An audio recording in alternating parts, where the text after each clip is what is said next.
We know that erectile function declines with age. The data, show that can start in your 20s, and it only increases as you get older. So this is the Man Up Podcast, a doctor's guide to men's health. If you've been enjoying listening to our podcast, please hit the subscribe button on YouTube, Spotify, and Apple Podcasts. My name is Dr. Kevin Chu, and I'm joined as always with my co-host, Dr. Justin Dubin. All right, so we're here at the AUA, and we got a whole set of live episodes coming up, and we're joined here actually by Dr. Joshua Gonzales, and this episode is going to be titled Misconceptions, clearing up some sex myths. So, Justin, this is going to be a great episode, isn't it? I'm excited. Yeah. So Dr. Gonzales, tell us about yourself.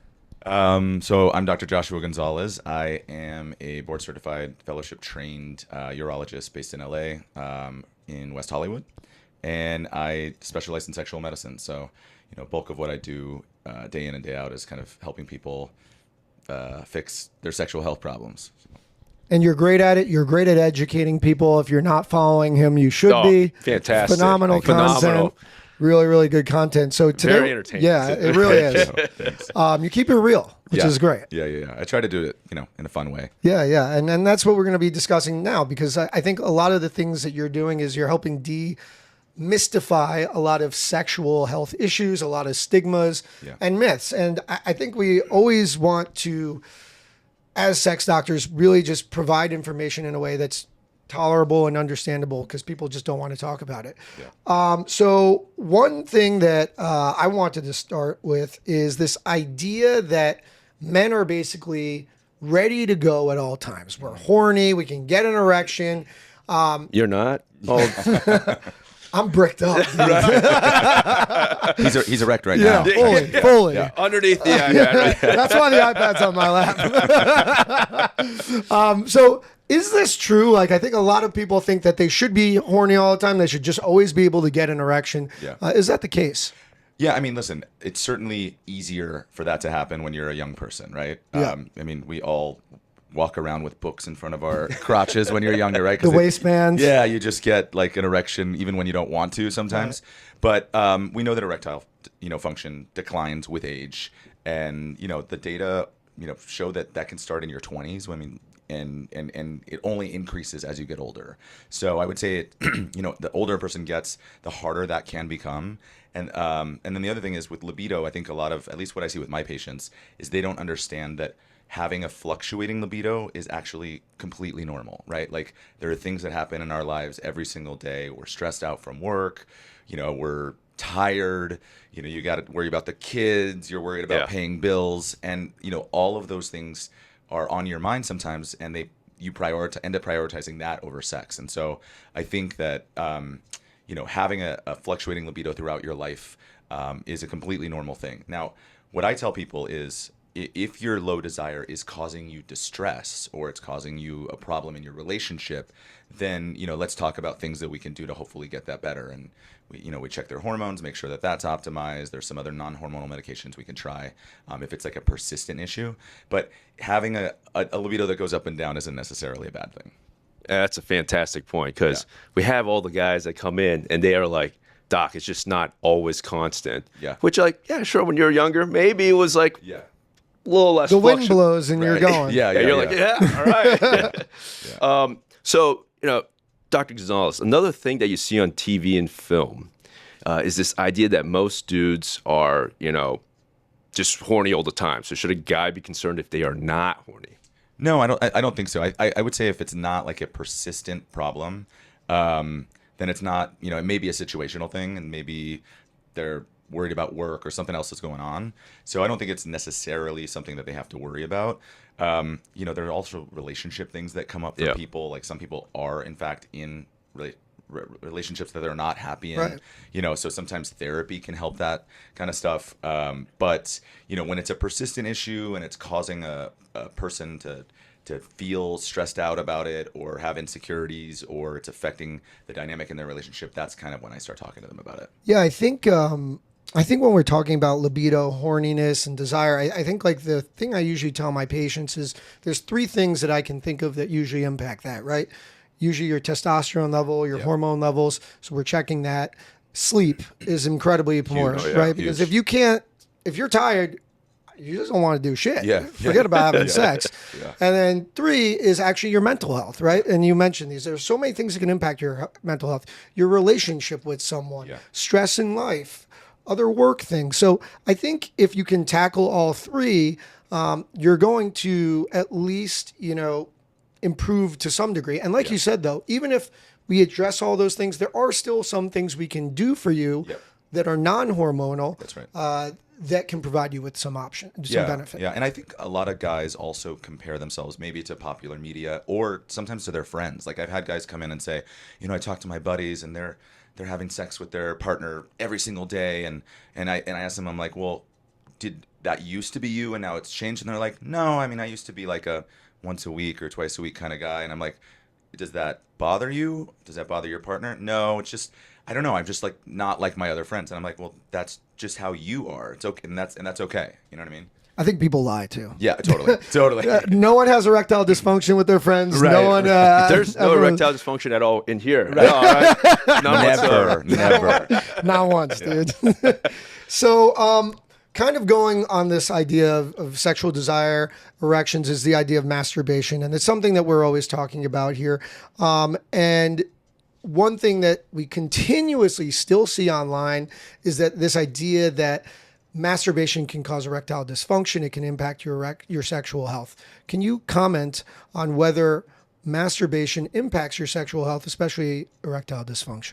Yeah, I mean, I think masturbation generally is a healthy thing for most people, right? So I would not say that masturbation is inherently bad for your erections. I think there are some people that can have not the best relationship to masturbation, especially if they're using porn while masturbating. And, again, I want to say that there's nothing inherently wrong with pornography either. But what I see in some patients where they have erectile dysfunction only with a partner, right?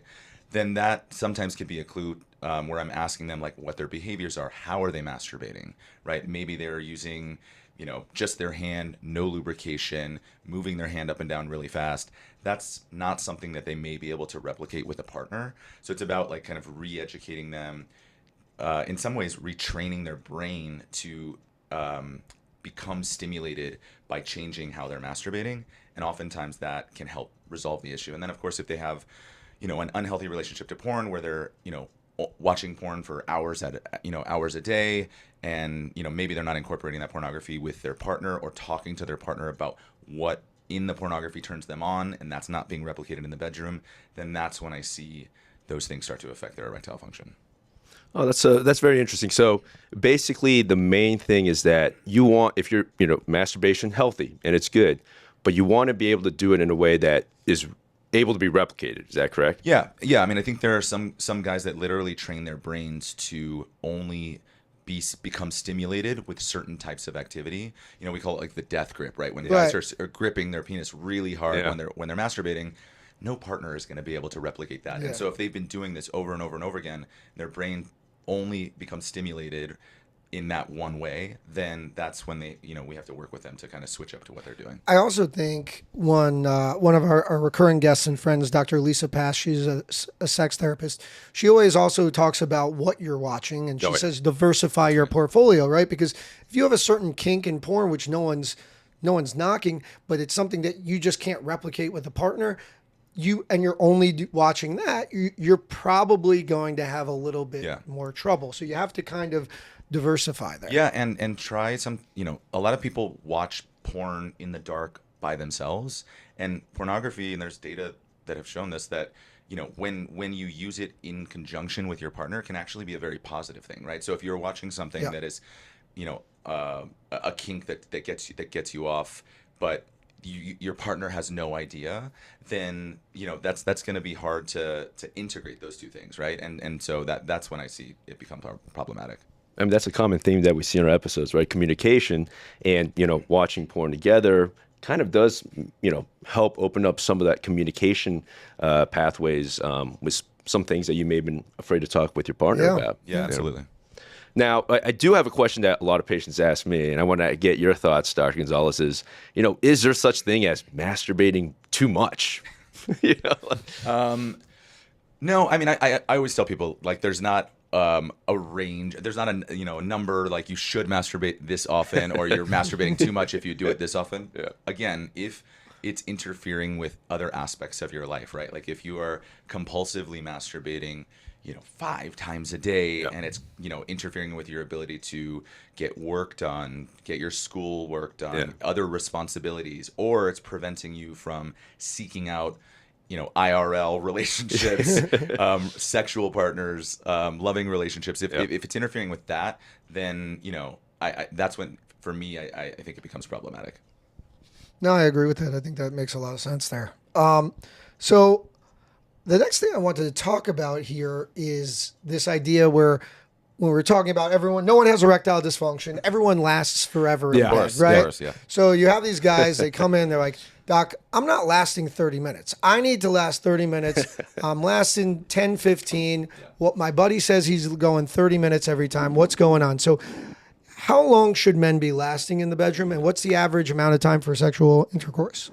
Well, I think the buddy's probably lying, but the average time, like the data is somewhere between 5 and 7 minutes, right? Which is surprising to a lot of people. Yeah. I also think it depends on how you're defining sex, right? Like sex technically is starting when you're undressing, when you're engaging in foreplay. It's not necessarily just penetrative sex, right? There are a lot of people that have sex that doesn't involve penetration, right? And so if you are using that as a guideline and sort of changing the narrative of what sex involves, then some of those sessions can last longer. But I think setting realistic expectations is also really important. Again, in popular media, in pornography, these performers, or actors are lasting a long time, and the orgasms are always like explosive, and people are screaming, and it's not a realistic representation of how sex really works. And so I think just giving people that information can help them kind of understand that they probably are having sex in a normal time frame. Yeah.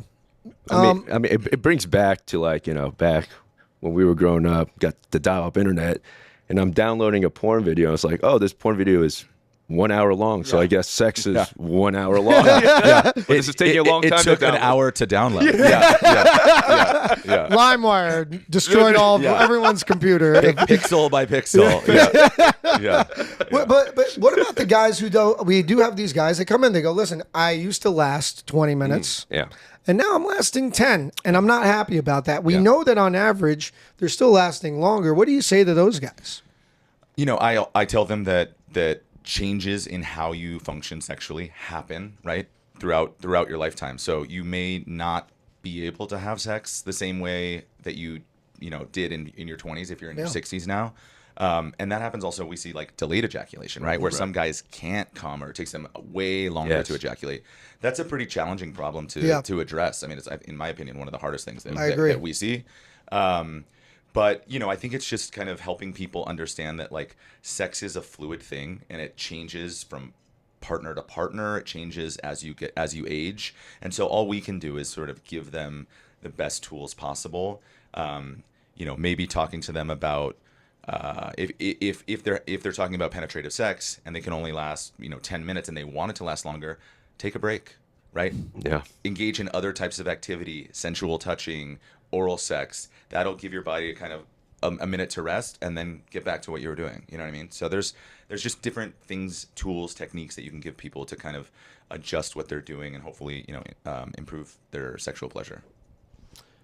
So let's transition to talking about nocturnal erections. Now, Twitter, Brian Johnson, actually, he's the tech guy who's just really actually brought really good attention to our field. But, there's some things that need to be talked about. But so nocturnal erections is one thing that he really, talks about how it's a potential importance as a marker for overall health and wellness. So, Dr. Gonzalez, what is the significance of nocturnal erections? And if there's any overall health and, pointers for it, and should you be concerned if you're not having them? So yes, I think it is an important marker of health, right? Erections happen because of blood flow our cardiovascular system starts to decline, right, as we get older. Our hormones decline naturally as we get older. Both of those are super important for, not just erections when you're having sex, but spontaneous and nocturnal erections as well. I wouldn't say that you need to be immediately concerned if you notice a decline in the frequency, because that is a very natural thing. I mean, I think when we were all 18, every night, right? Every morning you would wake up. It was like a tripod. Yeah, you would just wake up. Your sheet would be tented up, right? And that doesn't happen, at least to me every morning anymore. And so, I get patients coming in sometimes saying, I don't get morning wood every morning anymore. And I'm like, that's okay. Are you still getting morning wood? And as long as they're saying it's happening semi-frequently, then I wouldn't necessarily be concerned about something like that. Especially if it's if they're able to function during sex and masturbation. When it's completely absent and they're also having problems with their erections during sex, then that's when I start to investigate what might be going on. Yeah, I think it makes sense, right? What's good for your heart is good for your parts, good for your heart, good for your penis. So sexual health, especially your erections, is a sign of potentially things going on right now with your body or a warning sign of things going down the pipeline. Yeah, and like you said earlier, sleep is so important. Sleep hygiene is so important for what we do, right? And what we see, hormone health, like erections, all of these things. So if you're getting poor quality sleep, you're probably not going to be getting great morning erections. No.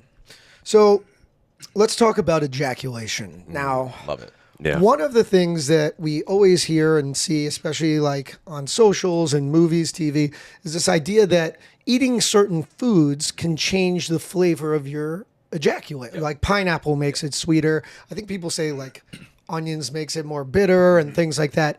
So is it true? Can we change the flavoring of our ejaculate? Believe it or not, in couples struggling with fertility, male factors are involved about 50% of the time. So if your partner's getting evaluated, you should be too. And beyond getting checked, there are real life changes that can help, like eating better, exercising, and potentially taking the right supplements. Now, we've talked about fertility supplements before, and some data shows they can improve things like sperm count and motility. One product with clinical backing is the Bird & Bee Male Fertility Power Pack. It includes coenzyme Q10, zinc, L-carnitine, folate, and other antioxidants that can support sperm health. Now, it's vegan, gluten-free, doctor formulated, and made with bioavailable ingredients. They also have female products. So if you're trying to conceive, make sure to talk to your doctor and also check out Bird & Bee supplements. That's birdandbee.com, birdandbe.com. Yes. So the way I explain it to people is that everything that you ingest, right, everything you consume has to come out in some way or another, right? It's coming out in your urine, it's coming out in your stool, it's coming out in your sweat, and it's going to come out in your ejaculate. So, if you are smoking all the time, if you're eating like a ton of red meat, if you're eating onions, all of these things are going to make your breath smell bad, and they could potentially change the flavor of your ejaculate. Now, how much we can change it, I mean, that's hard to quantify. We have a supplement called Popstar, which is a volume and taste enhancer. And so it does two things. It increases the ejaculate size, right, the load, how much you're coming. And we have, you brought up pineapple, we have bromelain extract in there, but it's much more highly concentrated. So it's, you would have to eat like, a truckload of pineapples to essentially like get the same flavor change. And even though it has bromelain, we don't ever tell people it's going to make your cum taste like pineapple, but what it does is sort of neutralize that bitter taste and partially sweeten it, so it's just more pleasurable for your partner. Now, so is this something like, say someone doesn't want to use a supplement, or is just like you would have to eat an insane amount of pineapple is what you're saying? Like, I think you would have to eat a lot of pineapple. Yeah. And then we should do a study on that. Yeah. It would be a great study. How much pineapple? How many pineapples was the thing? Yeah. And then with a who's going to be the taster is the question. That's self. Yeah. I don't know. It's weird. But and then what about the volume? You did mention volume. So what can you do? Because that's something that people really do enjoy, having a big load. Yeah. So when it comes to ejaculatory health, again, I think education is really key. So ejaculatory volume is another thing that sort of declines with age. It's like we all remember being teenagers and being able to come like bucket loads, right? And that just goes down again as you get older. So part of that is natural, but the reason that we started Popstar was because I was seeing a lot of patients in my LA practice. I treat a lot of gay men, and they were coming in saying that it was affecting their pleasure, right? They felt like their orgasms weren't as intense, and it was something that was really important to them, and they were asking what they could do to increase that. And at the time, there was not really, there was some of these gas station-y kind of pills and some products that were being manufactured overseas, and I didn't really feel safe like recommending these things. So my partner Brian Steixer and I put together this formula based a lot on data from the reproductive literature on things that have been shown to increase volume. I would say if you don't want to take a supplement, then the number one thing is hydration, right? So if you are chronically dehydrated, which many of us are, especially in Vegas, right? Currently. Very much. Yeah, currently dehydrated. Making sure that you're drinking a lot of water, that has been shown to help increase your volume. What supplements? So in Popstar, we have L-arginine, zinc, and pygeum are the big ones for volume specifically. And then, like I said, we have bromelain in there as well to kind of adjust the flavor. I also use Sudafed still for that. Really? Yeah, because Sudafed, because if it can help with retrograde ejaculation, maybe it can. My thought is You're just it can maximally you're maxing it out, and guys have told me it worked. Yeah. So I'm still using it for that, just to increase volume. I just tell and people. I think also, if you have somebody that's like masturbating like 3 times a day, right? Right. And they're concerned about their volume when they're with their partner, then just talking to them about maybe like not masturbating as frequently. And, if you abstain for a little bit, your load will definitely be bigger. Yeah. So just out of curiosity, so from the supplement perspective, is this something that you're recommending that they're taking like on a daily basis, or is it kind of like an on-demand kind of? No, so it works best as a daily supplement. There's also, the zinc and L-arginine in there are, helpful for just male sexual health in general, right? Like the zinc is involved in testosterone production. Yep. Like L-arginine is good for blood flow. So it's really kind of a men's health daily supplement or men's sexual health daily supplement. We tell our patients and clients that customers that they should be taking it every day with a recommended 16 ounces of water, because again, the hydration is super important. I do, anecdotally have friends of mine actually who have told me that they take it more on demand. Like they'll take it, like if they're going to go away with their partner for a weekend, they'll start taking it like Thursday. Gotcha. and notice a difference pretty quickly. But I think for the maximum benefit, it's meant to be taken every day. All right, very good. Yeah. I'm just imagining our listeners now just like jugs of water and pineapple everywhere. Just all around the room, just like. Exactly. Now, so one thing that men may like to do in the bedroom is edging. So could you give our listeners your thoughts on edging? So with any sexual practice, no matter how strange I may think it is or the rest of society might think it is, like I always approach it from a non-judgmental standpoint. Like if it gets you off and you're into it, do it. Yeah. Where I see edging become problematic is when it becomes painful, right? And so I treat a lot of male pelvic pain in my practice also. And some of these guys create this problem because they'll edge sometimes for days at a time, right? Like I had a guy who admitted to me that, he was kind of depressed. He was sitting at home, he was unemployed, and he was just masturbating for like 8 hours at a time and just intentionally not masturbating. And what he's essentially doing is contracting his pelvic floor and squeezing his pelvic floor for very, very prolonged periods of time. And then when you do finally ejaculate, you get another, very strong contraction. That's how you expel the ejaculate. And suddenly sex becomes painful. Ejaculation becomes painful. So I don't think there's inherently anything wrong with edging unless it becomes problematic and it starts to induce pain. And that's when I talk to people about at least taking a break from that so that we can, help them fix. I send them to like a pelvic floor physical therapist. And then, if they're going to re-engage in that, try to do it less often.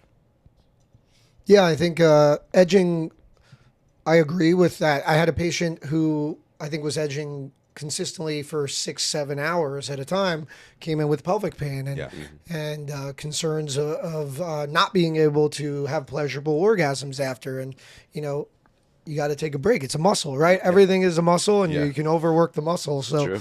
you know, it's not a marathon. It's not a marathon. One thing we see also on television is this idea of, you know, setting the mood. We're going on a date. It's a Valentine's Day. We're going to get you chocolates. We're going to get you oysters, these aphrodisiacs. So the question then is, are aphrodisiacs real? Can they actually increase your libido and your desire in the moment for sex? That's a good question. I don't know of any, like, I don't know, scientific work done in this space. I think there are ingredients in these foods that have been associated with improvements in sexual health. Like, I think oysters are high in zinc, right? So, and cacao in chocolate is thought to have certain, like, aphrodisiac properties. So there may be some truth to that.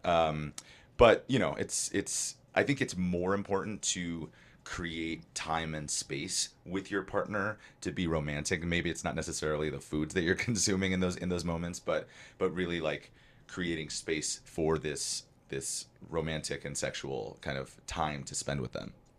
You're married. Does the oysters work? No. Does anything work? I don't know anymore these days. Well, I think that... What is sex? It's been... He's like, I've been giving her oysters every day. But no, I think it's the gesture, right? It's the gesture. It's the gift. It's the just being with their... Being, you know, present with that and person. Just thinking about them, right? Like, I think that... I was talking to Fenwa about this last night when I saw her. Like, we see so many patients that come in thinking, like, if they're not walking into their house and they're ripping each other's clothes off, that there's something inherently wrong with their relationship. And, like, we're all busy, man. We're, like, busting our ass at work. We've got, you know, in some cases people have kids and they've got, like, all these other responsibilities, and, like, your brain isn't, like, working the way it was when you were in college and had nothing else to do but, like, maybe study a little bit and have sex with people, right? Right. And so I think it's about creating specific time. Literally, like, sometimes I put it on a calendar. Like, you know what I mean? We're gonna plan to just really turn all that stuff off for this amount of time so that we can really enjoy each other and be intimate. I think that's the important part. It's a great recommendation because, I mean, we always talk about for fertility scheduling intercourse, but what about just for relationship purposes, right? Hey, this is the day we're going to enjoy and it doesn't ourselves. necessarily have to be rigid. Like, I think there's a lot of utility and even fun in being at work. You know, we all have random, like, horny thoughts in your head. Yeah. You take a second, text your partner, let them know what you're thinking, and then they may say, like, all right, when you get home, like, we're getting it on, you know what I mean? But just sending those, like, quick little texts and say, like, let's do it tonight, you know, can actually create a lot of, like, I think it can create desire for a lot of people, you know? Yeah, I think that's one thing that texting has actually benefited in many ways because you're away from someone and you can build more anticipation, right? Yeah, exactly. Yeah, I don't know. Any other questions, Kev?